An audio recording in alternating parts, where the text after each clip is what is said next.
Bilip bilбей интернетте birisi жазып атат, айтып атат, комментарий, ар балакат.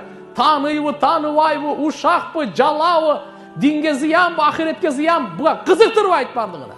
Анткенде буда эмне жок да? Буда акыл жок. Буда иман жок. Ойлонот эле. Буга жооп берем, Аллахтын алдында жоопкерчилик жок. Жанында периштелердин сезими жок. Үстүдө Аллах карап турганын сезими жок.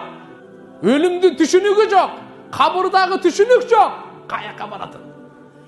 Тугандар, бул жол менен кетсек жакшы болбойт. Кайтайлы. Иржиу, кайткыла. Лааллакум туфлихун. Мүмкүн силер бактылуу болуп каласыңар, азыр мүмкүнчүлүк бар кайтканга. Шанс бар, эмне үчүн? Силерде жашоо бар. Денеңерде жан бар. Денеңерде жан чыгып кетсе, бияка келбейт элек. Бу сөздү сүйлөбөйт элек. Бу сөздү укпайт элек. Аллага райымдуулугу бул дагы. Алла Таала кейде кичине өмүр берип, мүмкүнчүлүк берет. Кайтып каларым экен. Жаман жолду таштайарым экен.